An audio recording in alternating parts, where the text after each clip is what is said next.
ఉద్యోగ ఉపాధ్యాయ వర్గాలకు ప్రతి 5 ఏండ్లకు ఒకసారి పీఆర్సీ అమలు చేయడం కోసం రాష్ట్ర ప్రభుత్వం కమిషన్ను ఏర్పాటు చేసి సిఫార్సులకు అనుగుణంగా నిర్ణయం తీసుకోవడం ఆంధ్రప్రదేశ్ ఏర్పాటు నుంచి జరుగుతున్న ప్రక్రియ.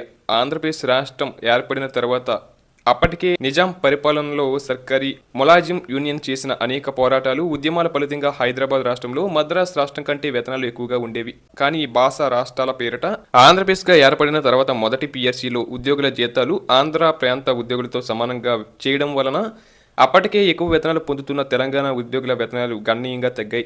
జయశంకర్ సార్ అన్నట్లు మొదటి పీఆర్సీ పే రిడక్షన్ కమిటీగా మారిపోయింది. ఆంధ్రప్రదేశ్ ఏర్పాటు వల్ల నష్టపోయిన తొలి వర్గం ఉద్యోగ వర్గమే. అప్పటి నుంచి వేతనాలు అసమానతలు కొనసాగుతూనే ఉన్నాయి. ఈ విషయాన్ని తెలంగాణ రాష్ట్ర సాధన ఉద్యమంలో ఒక ప్రధాన అంశంగా ఉద్యోగుల్లో తీవ్ర చర్చ జరిగింది. 1956 నుంచి 2014 వరకు పాలించిన వివిధ ప్రభుత్వాలు 10 సార్లు పీఆర్సీని ఏర్పాటు చేశాయి.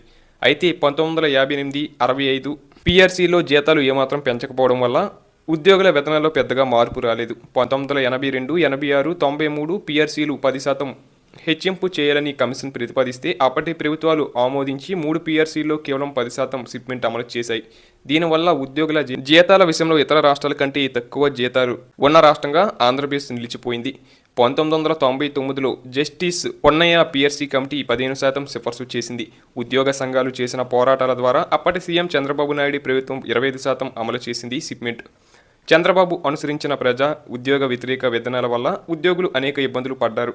ఉద్యోగులకు 9 విడతల కరువు భత్యం ఇవ్వకుండా వేధించారు. ప్రభుత్వ సంస్థల ప్రైవేటీకరణ కోసం ప్రయత్నాలు కొనసాగించి ప్రభుత్వ సర్వీసుల్లో కాంట్రాక్ట్ అవుట్సోర్సింగ్ విధానాలను తీవ్రతరం చేశారు. ఉద్యోగులు నిత్యం అభద్రతా భావంతో ఉంటేనే పనిచేస్తారని ప్రకటించి నిత్యం వివిధ కారణాలతో వేధించడం వల్ల ఉద్యోగ సంఘాలు తీవ్ర ఆందోళనలు, నిరాశనలు చేపట్టాయి.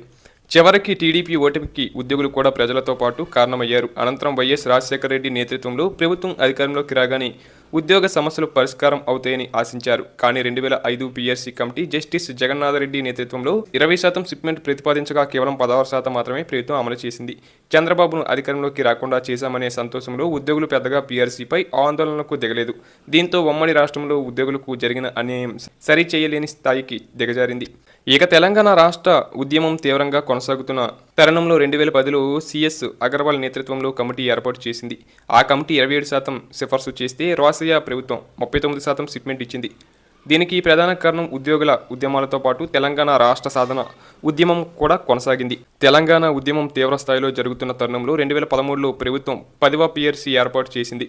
తెలంగాణ రాష్ట్ర ఉద్యమం వల్ల రాజకీయ అనిశ్చితి వాతావరణం ఏర్పడింది. దీని వలన 29% షిప్మెంట్ ప్రతిపాదిస్తూ కమిషన్ తన నివేదికను గవర్నర్కు సమర్పించింది. తెలంగాణ ప్రత్యేక రాష్ట్రం ఏర్పాటు తర్వాత పీఆర్సీ కోసం ఉద్యోగులు ఆందోళన చేయడం, ప్రభుత్వంతో దీర్ఘకాలిక చర్చలు జరపడం వంటి వాటిని నిలిపివేయాలని కేసీఆర్ ప్రభుత్వం నిర్ణయం తీసుకోవడం చరిత్రలో నిలిచిపోయింది.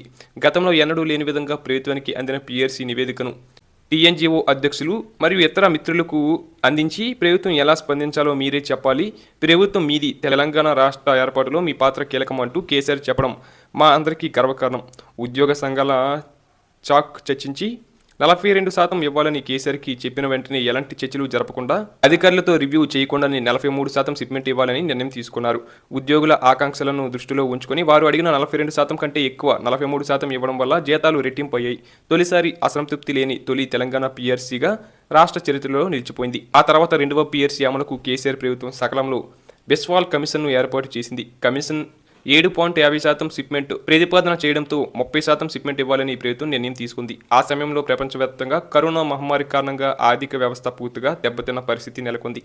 అయినప్పటికీ రాష్ట్ర ఉద్యోగుల పరిస్థితి అర్థం చేసుకొని పీఆర్సీ రికమెండ్ చేసిన షిప్మెంట్ కంటే 4 రెట్లు షిప్మెంట్ ఇవ్వడం ద్వారా ఉద్యోగ ఉపాధ్యాయుల జీతాలు పెరిగాయి. తెలంగాణ ఉద్యమ నేపథ్యంలో 39%, తెలంగాణ రాష్ట్రం ఏర్పడ్డాక కేసీఆర్ సర్కార్ ఇచ్చిన 2 పీఆర్సీలు కలిపి 73% షిప్మెంట్ ఇవ్వడం వల్ల దేశంలోనే మెరుగైన వేతనాలు పొందుతున్న రాష్ట్రాల్లో తెలంగాణ నిలిచింది. ఇక 3వ పీఆర్సీ కోసం కేసీఆర్ ప్రభుత్వం 2023 జూలైలో శివశంకర్ నేతృత్వంలో కమిషన్ను వేయడమే కాకుండా తొలిసారిగా పీఆర్సీ ఉత్తర్వులతో పాటు 5% మధ్యంతర వృత్తి ప్రకటించింది.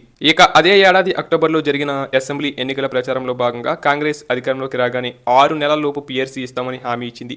కానీ 2.5 ఏళ్లు గడుస్తున్నా పీఆర్సీ అమలుకు ముందుకు సాగలేదు. కానీ పీఎస్సీ కమిటీ 3 ఏళ్లు గడిచినా నివేదిక ఇవ్వలేదని ముఖ్యమంత్రి అసెంబ్లీలో ప్రకటించడం విడ్డూరం. 5 ఏండ్ల కాలానికి అమలు కావాల్సిన పీఆర్సీ తయారు చేయడానికి 5 ఏండ్లు పడుతుందా అని ఉద్యోగులు ప్రశ్నిస్తున్నారు. పీఆర్సీ వెంటనే అమలు చేయాలని అసెంబ్లీలో కేటీఆర్, హరీష్ రావు డిమాండ్ చేస్తే సెప్టెంబర్ 2026 వరకు గడువు పొడిగించడం ఉద్యోగుల పట్ల ప్రభుత్వ వైఖరి తెలియజేసింది.